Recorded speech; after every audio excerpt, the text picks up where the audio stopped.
ආයුබෝවන් හැමෝටම. ඉතින් ඔන්න තවත් අලුත් වීඩියෝ එකක් අරගෙන ආවා. මේ වීඩියෝ එකෙන් මම කතා කරනවා මැණික් ව්‍යාපාරය තුල සාර්ථක වෙන්නේ කොහොමද? මැණික් ව්‍යාපාරය අතරමඟ නතර නොකර සාර්ථක විදිහට කරගෙන යන්නේ කොහොමද කියලා. ඉතින් මට ලැබෙනවා විශාල ප්‍රමාණයක් දුරකථන ඇමතුම්. මේ වගේම තමයි WhatsApp එකට මැසේජ් ගොඩක් එනවා. ඉතින් මට මේ හැම එකකටම උත්තර දෙන්න අමාරුයි, රිප්ලයි කරන්න අමාරුයි. ඒ නිසා මම හිතුවා ඔවුන්ගේ ගැටලු වලට වීඩියෝ එකකින් නැවතත් පිළිතුරක් ලබා දෙනවා කියලා.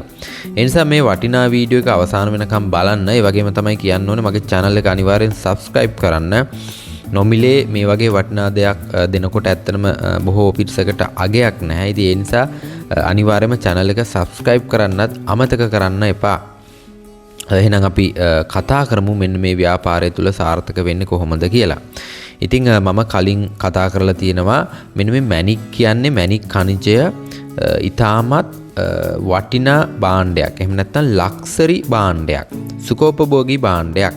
ඉතින් මෙන්න මේ මැණික් ඛනිජයට මේ වටිනාකම හිමි වෙලා තියෙන්නේ මෙන්න මේ මැණික් ඛනිජවල අඩංගු රෙයාරිටි එක. ඒ කියන්නේ දුර්ලභත්වය, ඩියුරබිලිටි, කල්පැවැත්ම, බියුටි, අලංකාරය මෙන්න මේ වගේ කරුණු නිසා තමයි වටිනා ගුණාංග නිසා තමයි මෙන්න මේ මැණික් ඛනිජයට මේ තරම් වටිනාකමක් ලැබිලා තියෙන්නේ. ඉතින් මෙන්න මේ ව්‍යාපාරය තුලදී මෙන්න මේ වගේ මැණික් ගලක් අපි මිලදී ගැනීමේදී ප්‍රධාන වශයෙන්ම බලන කරුණු කාරණා කිහිපයක් තියෙනවා. මම කලින් වීඩියෝ වලත් මේ පිළිබඳව කතා කරලා තියෙනවා. මෙතනත් මම ඒ ගැන පොඩ්ඩක් කතා කරන්නම්. මැණික් ගල මිලදී ගැනීමේදී අපි ප්‍රධාන වශයෙන් බලනවා කලර්, පාට, ඒ වගේම ක්ලැරිටි. ක්ලැරිටි කියන්නේ මෙන්න ගලක තියෙන පිරිසුදු බව.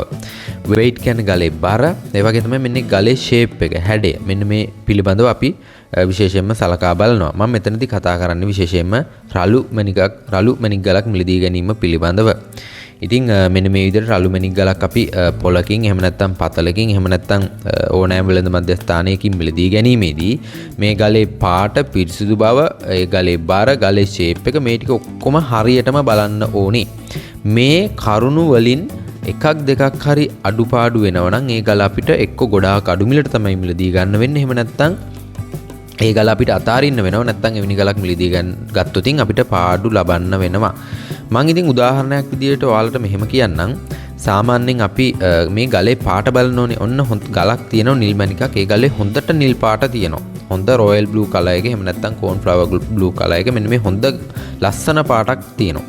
නමුත් ඒ ගලේ පළුදු දෝෂ, ඒ ගල ඇතුලේ පළුදු දෝෂ ගොඩක් තියෙනවා. එහෙමනම් මොකද කරන්නේ? ඒ ගල අපිට අතාරින්න වෙනවා. ගල කොච්චර පාට වුණත් ගලේ ඇතුලේ පළුදු දෝෂ ගොඩක් තියෙනවා නම් මේ ගල කට් ඇන් පොලිෂ් කරාට පස්සේ ඇත්තටම මේකේ බියුටි එක, අලංකාරය නැති වෙනවා. ඒ කියන්නේ අපිට ලස්සන ගලක් මේකෙන් වැඩ කරගන්න බෑ. ඒ වගේම තමයි අපි හිතමුකෝ ලස්සන පාට තියෙනවා. ඒ වගේම තමයි ගල පිරිසුදුයි. ඒ වගේම ගලේ බර අඩුයි. ගලේ පාට හොඳට තියෙනවා, ගල පිරිසිදුයි. නමුත් ගලේ බර පොඩ්ඩක් අඩුයි. ඒ කියන්නේ ගල ටිකක් ගොඩක් කුඩායි. එහෙමනම් අපිට මේ ගල ඊටමත් අඩු මුදලකට මිලදී ගන්න පුළුවන්. මොකද ගලේ පාටත් හොඳයි නම්, ගල පිරිසිදුයි නම්, කුඩා වුණාට කමක් නැහැ. අපිට ඒකේ පොයින්ට් ගලක් හරි කැරට් එකට අඩුවෙන් හරි ගල් කැලක් වැඩ කරගන්න පුළුවන් නම් ඒ වගේ ගලක් ඇත්තටම ටිකක් අඩු මිලකට මිලදී ගත්තට කමක් නැහැ. ඒ වගේම තමයි ගලේ පිරිසිදු බව තියෙනවා. ඒ වගේම ගලේ බරකුත් තියෙනවා. සාමාන්‍යයෙන් ටිකක් ලොකු ගලක්.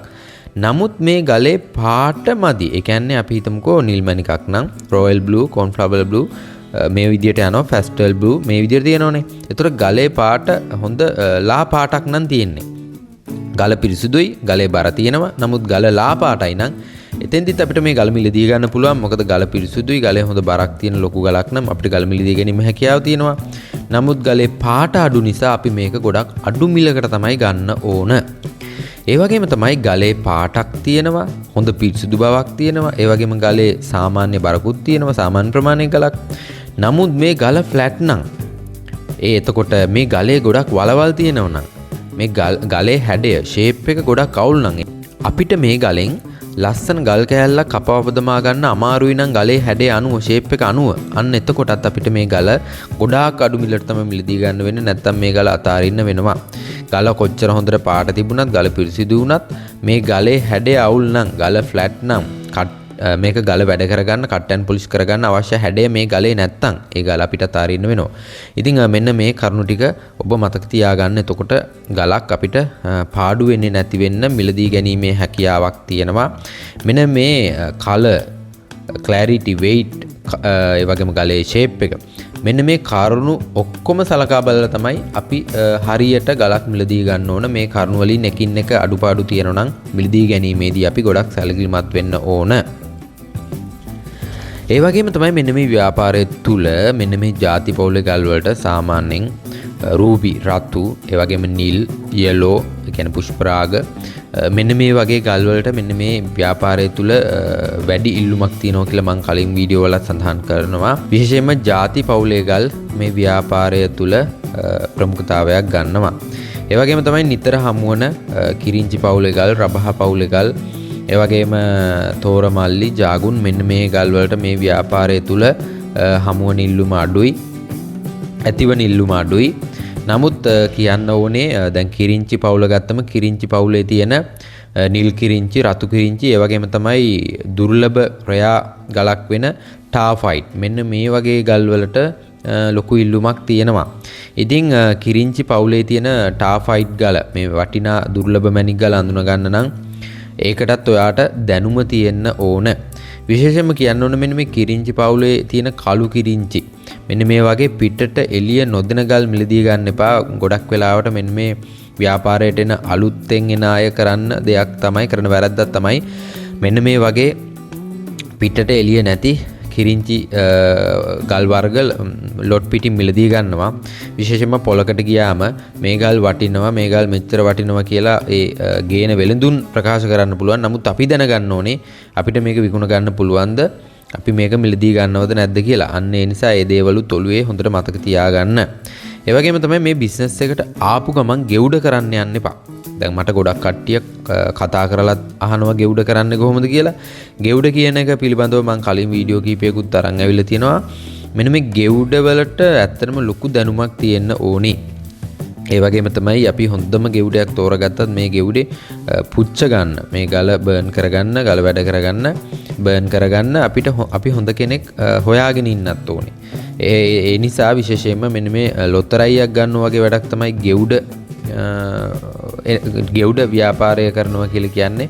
ඒ නිසා ආපු ගමන් ගෙවුඩ කරන්න එපා. ඔබ කාලයක් යද්දි ගෙවුඩ කරන්න ඕන විදිය ඔබටම අත්දැකීමක් ලැබෙනවා. එතකන් ආපු ගමන් ගෙවුඩ කරන්න යන්න එපා. එතකොට ව්‍යාපාරය ටිකක් ඔබට සාර්ථකව කරගන්න යන්න අමාරු වෙන්න පුළුවන්. ඒ වගේම තමයි සින්තටික් ගල් වලට රැවටීම. ඉතින් පොලේක ගිහිල්ලා අපි ව්‍යාපාරයේ අපි ගුලාබි කියලා හඳුන්වනවා. ඉතින් මෙන්න මේ ගුලාබියකට අහුනොත් එතනින්ම ව්‍යාපාරය ඉවර වෙන්න පුළුවන්. ඉතින් මෙන්න මේ වර්තමානයේ වෙනකොට අපි දන්නවා මෙන්න මේ විශේෂයෙන්ම නිල් මැණිකක්, රතු මැණිකක්, ඔන්න වගේ ಜಾති ගලක් ගත්තම මේ ගල් අපිට අඳුනා ගන්න පුළුවන් ප්‍රධානම ගුණාංගයක් තමයි මේ ගල් වල තියෙන වාක්කුව.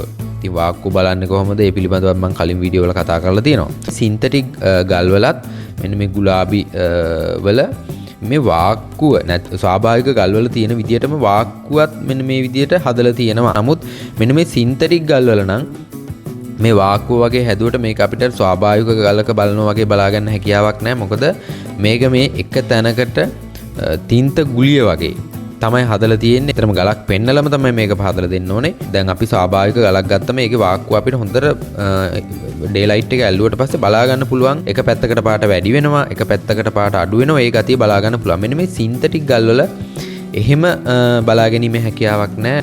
ස්වාභාවික මැණික් ගලක වාක්කුව බලලා පුරුදු අයට නම් මෙන්න මේ සින්තටික් ගලක් දුන්න ගමන් ඒ ගලේ මේ වාක්කුව වගේ තියෙන කොටස හරියාකාරව හඳුනා ගැනීමේ හැකියාවක් තියෙනවා. ඉතින් ඒ නිසා මෙන්න මේ සින්තටික් ගල් වලට රැවටීම පිළිබඳව සැලකිලිමත් වෙන්න. විශේෂයෙන්ම අලුත් කෙනෙක් නම් පොලකට ගියපු ගමන් ඔබට ලස්සන පාට පළදු නැති හොඳ ලස්සන ගලක් ගෙනත් දෙනවා නම් එතනම ඒක සින්තටික් ගලක්, ගුලාබියක් වෙන්න පුළුවන්. මොකද ඔබ අලුතෙන් පොලට ගියපු ගමන් එහෙම වටිනා ගලක් ඔබට ලැබෙන්නේ නැහැ. විශේෂයෙන්ම වටිනා ගලක් ආවොත් ඒ පොළවල් වල හඳුනාගත් වෙළඳුන් ඉන්නවා, ඔවුන්ට තමයි ලබා දෙන්නේ. ඉතින් ඒ කාරණාවත් මතක තියාගන්න. ඒ වගේම තමයි විශේෂයෙන්ම මේ පිටට එළිය නැති ගල් ගන්න එපා. විශේෂයෙන්ම කිරිංචි වර්ගයේ වගේම අනිත් වර්ගවලත් ගල් තියෙනවා. අපි ගලක් මිලදී ගැනීමේදී හොඳට හිරුවෙලිය තියෙන ස්ථානයක මෙන්න මේ අල්ල උඩින් ගල තියාගත්තම මේ ගල පිටට එළිය තියෙනව නම් තමයි මේ ගල අපි මිලදී ගන්න ඕන. එතකොට තමයි මේ ගල වැඩ කරාම මේ ගල කට් ඇන්ඩ් පොලිෂ් කරාට පස්සේ හොඳ ලස්සන තුඩිය දෙන හොඳ ගලක් අපිට බලා ගන්න පුළුවන් වෙන්නේ. ඒ වගේම තමයි සල්ලි තිබුණු පළියට හදිසි වෙන්න එපා. ඔබේ ගාව ලොකු මුදලක් තියෙනවා නම් කුඩා මුදලක් ආයෝජනය කරලා මේ බිස්නස් එක පටන් ගන්න. විශේෂයෙන්ම Tamanට තියෙන දැනුම සහ අත්දැකීම් අනුව තමයි මෙන්න මේ බිස්නස් එකේ සාර්ථක වෙන්න පුළුවන් හැකියාවක් තියෙන්නේ. ඒ වගේම තමයි අපි කාගෙන් හරි ගලක් ගන්නව නම් ඔහුටත් ලාභයක් තියෙන විදියට අපි ගල මිලදී ගන්න ඕනේ. ඒ වගේම තමයි අපිටත් පාඩු නොවන විදියට තමයි මෙන්න මේ මැණික් ගල් අපි මිලදී ගන්න ඕනේ. මම උදාහරණයක් විදියට නම් තුනක් සඳහන් කරන්නම්. සුනිල්, කමල්, සුපුන් කියලා. ඉතින් මෙන්න මේ සුනිල් කියන පුද්ගලයාත්, කමල් කියන පුද්ගලයාත්, සුපුන් කියන පුද්ගලයාත් තුන්දෙනාම ගල් තුනක් මිලදී ගන්නවා 6000ට. තුන්දෙනාම ගල් තුනක් 6000 බැගින් මිලදී ගන්නවා. ඉතින් මෙන්න මේ සුනිල් කියන එක්කිනා 6000ට මේ රළු මැණික් ගල මිලදී අරගෙන රුපියල් 10000කට විකුණනවා. අනික් පොලක හෝ වෙනත් පුද්ගලයෙකුට විකුණනවා රුපියල් 4000ක ලාභයක් තියාගෙන.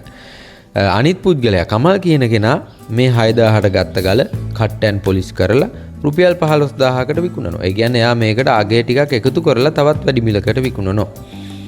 අනිත් පුද්ගලයා සුපුන් කියන එක්කිනා එයාත් 6000කට ගලක් ගත්තා. එයා මොකද කරන්නේ? මේ ගල කට් කරලා එයා ජුවලරි වැඩ කරනවා. සරණාභරණයකට අල්ලලා මෙන්න මේ ගල 40000කට විකුණනවා.